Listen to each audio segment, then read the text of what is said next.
Hello everyone. विद्यार्थी मित्रांनो, ह्या पार्टमध्ये आपण angular SHM and its differential equation तसेच magnet vibrating in uniform magnetic field अभ्यासणार आहोत. याआधी आपण लिनियर सिंपल हार्मोनिक मोशन अभ्यासलं. आता angular simple harmonic motion and its differential equation आणि त्याचं डिफरन्शियल इक्वेशन इथे आपण अभ्यासणार आहोत. लिनियर सिंपल हार्मोनिक मोशनमध्ये object to and fro that is the path of that object is here that is the straight line in linear simple harmonic motion. यामध्ये object rotate होतो partly in clockwise and anti clockwise sense. Such oscillation are called angular oscillation or torsional ऑस्युलेशन. यामध्ये object जो आहे हा clockwise आणि anti clockwise सेन्समध्ये rotate होतो आणि म्हणून या प्रकारच्या ऑस्युलेशनला अँग्युलर ऑस्युलेशन किंवा टॉर्शनल ऑस्युलेशन असे म्हणतात. लिनियर एसएचएममध्ये सिंपल पेंड्युलमचं एक्झाम्पल आपण पाहिलं होतं. म्हणजेच मेटल बॉब स्ट्रिंगला फिक्स केलेला असतो आणि तो रिजिड सपोर्टला लावलेला असतो. Here in this case that the metallic disk attached centrally to a thin wire. This wire is that may be nylon or that may be metallic wire hanging from a rigid support. म्हणजे इथे metallic disk जी आहे ही disk त्याच्या सेंटरला वायरने जोडलेली असते. ती wire metallic असेल किंवा नायलॉनची असेल. If the disk is slightly twisted, ह्या डिस्कला स्लाइटली आपण ट्विस्ट केलं about the axis along the wire and release, twist करून त्या डिस्कला आपण रिलीज केलं. It perform rotational motion partly in clockwise and anti clockwise sense. म्हणजेच ती एक तर क्लॉकवाईज दिशेने फिरेल किंवा त्याच्या अपोजिट म्हणजेच अँटी क्लॉकवाईज दिशेने ती फिरते. Such oscillation are called here that is the angular oscillation. आणि म्हणून मेटॅलिक डिस्कचे जे हे ऑस्युलेशन आहेत त्याला म्हणतात अँग्युलर ऑस्युलेशन और टॉर्शनल ऑस्युलेशन. त्याला टॉर्शनल ऑस्युलेशन असेही म्हणतात. सिंपल पेंड्युलममध्ये जसं रिस्टोरिंग फोर्स त्या ऑब्जेक्टला अपोज करतो आणि त्याला पुन्हा मीन पोझिशनला आणायचा प्रयत्न करतो, तसेच इथे ह्या वायरमध्ये असलेला रिस्टोरिंग टॉर्क, या इथे टॉर्क आहे कारण डिस्क रोटेशनल मोशन परफॉर्म करते आहे आणि म्हणून वायरमध्ये टॉर्क आहे. हा टॉर्क ह्या डिस्कला अँग्युलर डिस्प्लेसमेंट होण्यापासून काय करतो, अपोज करतो. अँड देअरफॉर हिअर दस for the angular SHM of a body the restoring torque acting upon it for angular displacement theta is that is tau is directly proportional to minus theta. म्हणजेच इथे जसं linear एसएचएममध्ये force is directly proportional to minus x, that means that displacement is opposite to that of the force. and therefore here that the sign is minus x. Similarly here theta is angular displacement and therefore torque in this wire try to oppose the angular displacement of this metallic disc and therefore that torque is directly proportional to minus theta. And therefore here we can write tau is equal to minus c theta, where c is constant of proportionality and that is the restoring torque per unit angular displacement. This c is what? That is c is the restoring torque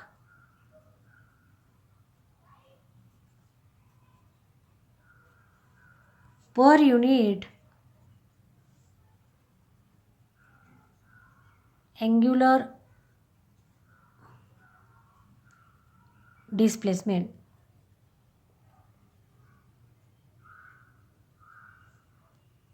म्हणजेच काय, ही सीची जर value आपण काढली then here c is equal to what, torque divided by theta.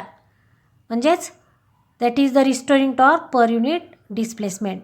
And therefore here that c is constant of proportionality and that is the restoring torque per unit angular displacement. Torsional ऑसिलेशनची figure आणि expression पाहूया.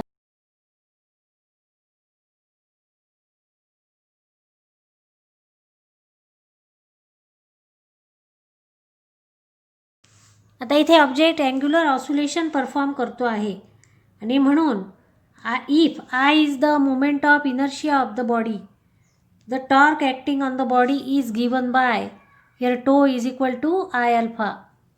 हे आपण पहिल्या चॅप्टरमध्ये पाहिलेलं आहे. Here that the body perform here rotational motion.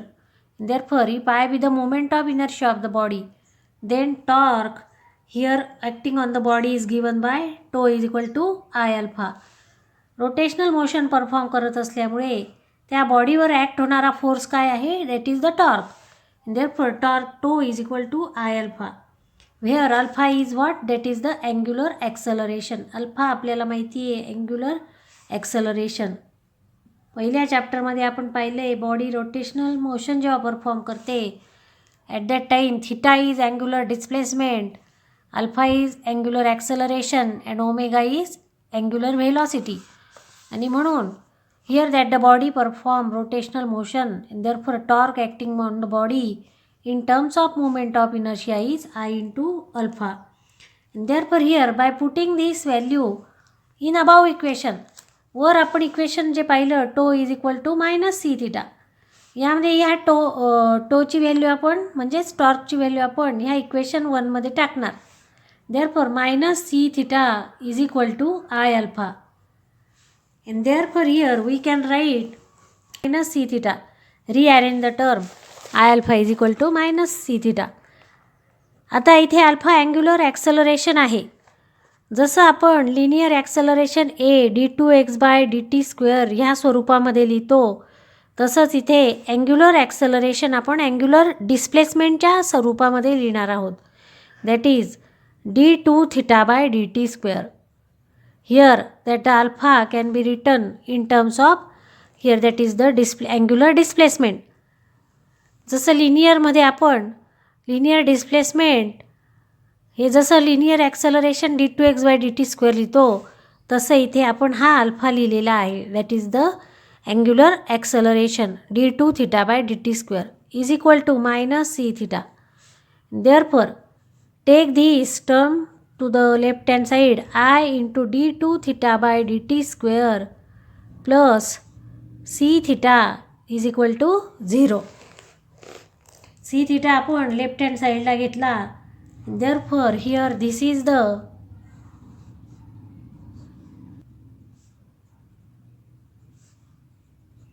For angular SHM.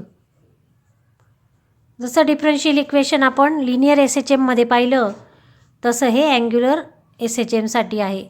आणि म्हणून यामध्ये restoring torque acting on the body और here that tau is equal to minus c theta, that is tau is directly proportional to the angular displacement theta, therefore tau is equal to minus c theta, where c is constant of proportionality. त्यामध्ये जसा k force constant आला होता f is equal to minus kx linear SHMमध्ये, तसं इथे minus c, therefore tau is equal to minus c theta constant of proportionality. आपल्याला माहिती आहे जेव्हा बॉडी रोटेशनल मोशन परफॉर्म करते, then torque acting on the body is in terms of moment of inertia, that is I alpha. Therefore take the value of this tau, that is I alpha is equal to C theta. ह्या इक्वेशनमध्ये Tochi value टाका, I alpha is equal to C theta minus C theta. Alpha in terms of angular displacement d2θ/dt² is equal to minus C theta. आणि म्हणून I into d2θ/dt² plus C theta is equal to 0. आणि हे differential equation कशासाठी आहे, angular SHMसाठी आहे. हे equation आपण ह्या पद्धतीने लिहू शकतो. Here I into d2θ/dt² is equal to minus C theta. ही टर्म रिअरेंज केली, ही राईट हँड साईडला नेली minus C theta. Therefore d2θ/dt² is equal to what, minus C theta by I. d2θ/dt² काय आहे, alpha. Here we can write alpha is equal to minus C theta by I. आता इथे C constant of proportionality, movement of inertia ही constant आहे आणि म्हणून आपण लिहू शकतो alpha is directly proportional to minus theta. म्हणजेच angular acceleration is directly proportional to that of the angular displacement. आणि म्हणून यावरून आपण म्हणू शकतो the angular acceleration alpha is directly proportional to theta and is direction is opposite. Negative sign indicate that the direction is opposite to that of the angular displacement. म्हणजेच या अल्फाची जी डायरेक्शन आहे that is opposite to that of the angular displacement. Hence this oscillatory motion is called angular SHM motion. And therefore from this we can write the definition of angular SHM. यावरून आपण angular SHM ची definition लिहू शकतो. म्हणून angular SHMची definition या प्रकारे लिहिता येऊ शकेल. It is define as the oscillatory motion. म्हणजेच अँग्युलर SHM काय आहे? ऑस्युलेटरी मोशनच आहे of a body in which torque for angular acceleration is directly proportional to the angular displacement. म्हणजेच आत्ता आपण पाहिलं that angular acceleration is directly proportional to the angular displacement. तर इथे अल्फा आणि डायरेक्टली प्रपोर्शनलचं साईन सेम आहे, लक्षात घ्या. That is directly proportional to angular displacement and is direction is opposite to that of the angular displacement. आणि त्याची direction angular डिस्प्लेसमेंटच्या काय आहे? अपोजिट आहे. And therefore that is the definition of angular SHM. Now here time period of angular SHM is given by time period. Time period आपल्याला formula माहिती आहे 2π upon here that is the omega. Therefore that the period can be written as T is equal to 2π. आता इथे angular acceleration आहे म्हणून आपण इथे फक्त angular acceleration per unit angular displacement लिहिणार. अँग्युलर ॲक्सलरेशन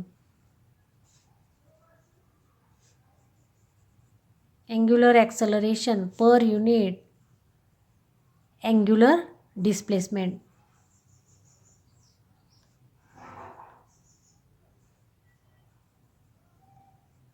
लिनियर SHMमध्ये जसं linear acceleration per unit displacement तसं अँग्युलर SHMसाठी angular acceleration per unit angular displacement. Therefore that is the time period of angular SHM. आता अँग्युलर SHM ह्या टॉपिकवर अशा प्रकारे प्रश्न विचारला जाऊ शकतो.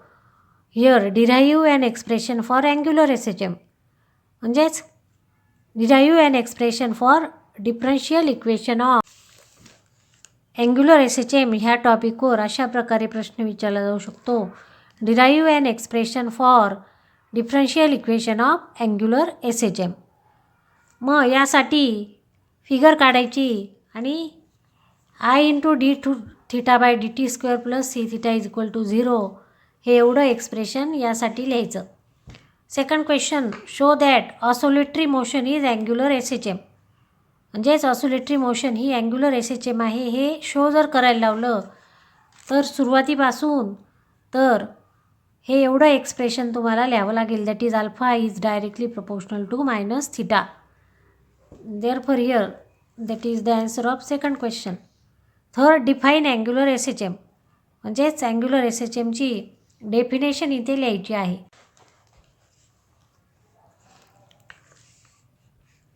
पुढचा point, magnet vibrating in a uniform magnetic field. Magnet vibrating in a uniform magnetic field हे जे दाखवलेलं आहे इथे ॲरोने हे that is the magnetic field आहे. And here that this is the bar magnet. Now here question on this topic is like this. Obtain an expression for period of a magnet vibrating in a uniform magnetic field and performing SHM. म्हणजेच मॅग्नेटला जर आपण uniform magnetic फील्डमध्ये suspend केलं ठेवलं तर तो vibrate होतो and that perform SHM. आणि तो SHM परफॉर्म करतो. मग आपल्याला यामध्ये period of a magnet vibrating in a uniform magnetic field, म्हणजे पिरियड काढायचं आहे. Therefore here we are considering that if a bar magnet is freely suspended in a uniform magnetic field, it remains in equilibrium with its axis parallel to the direction of the field. Bar magnet जर आपण uniform magnetic फील्डमध्ये ठेवला, it remains in equilibrium, तो equilibrium म्हणजेच rest पोझिशनला राहतो. With its parallel to axis parallel to the direction of the field, म्हणजेच त्या बार मॅग्नेटचा जो ॲक्सिस आहे that is parallel to that of the here magnetic field. If it is given a small angular displacement theta, जर आपण या theta ह्या small अँगलने त्याला डिस्प्लेस केलं अँड रिलीज केलं, इट परफॉर्म अँग्युलर ऑसुलेशन, तो अँग्युलर ऑसुलेशन परफॉर्म करतो. इथे mu be the magnetic dipole moment and B be the magnetic field. आता इथे अँग्युलर डिस्प्लेसमेंट थिटा मॅग्नेटला दिल्यामुळे तो अँग्युलर ऑसुलेशन परफॉर्म करतो आणि म्हणून torque acting on this bar magnet is tau is equal to mu B sine theta. Now if theta is very small then sine theta is nearly equal to theta, म्हणजे ह्या बार मॅग्नेटला दिलेलं angular displacement जर small असेल तर sine theta is nearly equal to theta, आणि म्हणून tau आपण लिहू शकतो tau is equal to mu B into theta. Therefore, this tau can be written as that is equal to minus mu b theta. This negative sign indicate that this angular displacement is opposite to that of the here restoring torque. म्हणजेच for clockwise angular displacement theta, the restoring torque is in the anticlockwise direction. या theta angular displacement जो आहे त्याची direction आणि टॉर्कची direction काय असते, opposite असते.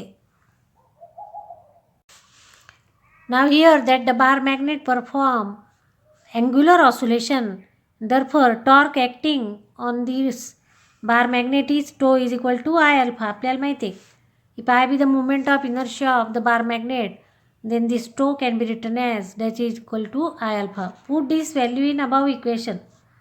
अबाव इक्वेशनमध्ये आपण आय अल्फा ची व्हॅल्यू आपण आय अल्फा टाकणार. I alpha is equal to minus mu B theta. टोची व्हॅल्यू काय आहे, tau is equal to I alpha is equal to minus mu B theta, where I be the movement of inertia of the bar magnet and alpha is angular acceleration. Alpha काय आहे, angular acceleration, आणि I movement of inertia of the bar magnet. Therefore alpha can be written as alpha is equal to rearrange the term minus mu b upon I into theta. आता इथे mu constant आहे that is the magnetic dipole movement, B magnetic field constant आहे, I that is the movement of inertia constant आहे, आणि म्हणून आपण इथे लिहू शकतो alpha is directly proportional to minus theta. फक्त थिटा व्हेरिएबल आहे, म्हणजेच अँग्युलर डिस्प्लेसमेंट बार मॅग्नेटचं काय होऊ शकतं, चेंज होऊ शकतं. म्हणून alpha is directly proportional that is the angular acceleration is directly proportional to theta and it is oppositely directed. And therefore we can say that angular acceleration is directly proportional to the angular displacement and directed opposite to the angular displacement, आणि त्याची डायरेक्शनही कशी आहे, opposite आहे. ही is the magnet perform angular SHM, आणि म्हणून आपण यावरून म्हणू शकतो मॅग्नेट अँग्युलर SHM परफॉर्म करतो. Now the period of vibration of the magnet is given by. आता आपण इथे period of vibration of bar magnet काढणार आहोत. T is equal to 2π upon omega. आता जेव्हा ऑब्जेक्ट अँग्युलर SHM परफॉर्म करतो तेव्हा ओमेगाची व्हॅल्यू काय आहे, angular acceleration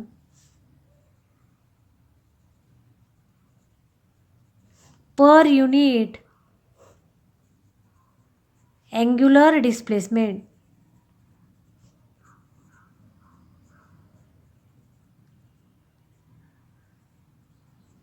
that is equal to angular acceleration per unit angular displacement, म्हणजेच alpha upon here that is the theta. Therefore here we can write T is equal to 2 pi angular acceleration काय आहे alpha per unit angular displacement divided by काय येईल theta. आता ह्या इक्वेशनवरून alpha upon theta काय येईल alpha upon theta that is equal to here minus mu B upon I. म्हणजेच हा थिटा इकडे डिव्हाइड केला लेफ्ट हँड साईडला, इकडे रिमेनिंग टर्म काय राहील minus mu B upon I. आता इथे फक्त आपण मॅग्नेट्यूड कन्सिडर करणार म्हणजेच म्यू बी अपॉन आय आणि ती व्हॅल्यू ह्या इक्वेशनमध्ये पिरियडच्या इक्वेशनमध्ये टाकणार.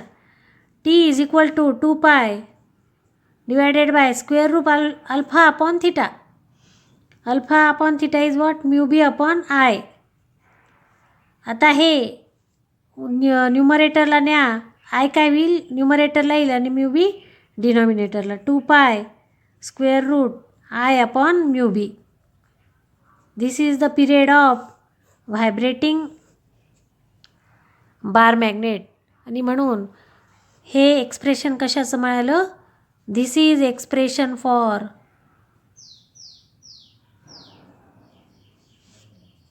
Vibrating bar magnet in uniform magnetic field. In uniform magnetic field. ह्या एक्सप्रेशनमध्ये आपल्याला 2 प्रकारचे ॲन्सर मिळतात. Here that is the expression for period of vibrating bar magnet in uniform magnetic field. आणि इथे here that when bar magnet place in a uniform magnetic field then that perform angular SHM. असा प्रश्न असेल show that the bar magnet place in a uniform magnetic field perform here that is the angular SHM. तेव्हा हे expression या alpha is directly proportional to minus theta एवढं answer येईल ह्याचं. आणि जर एक्सप्रेशन पिरियडसाठी विचारलं तर हे पूर्ण एक्सप्रेशन इथे लिहावं लागेल.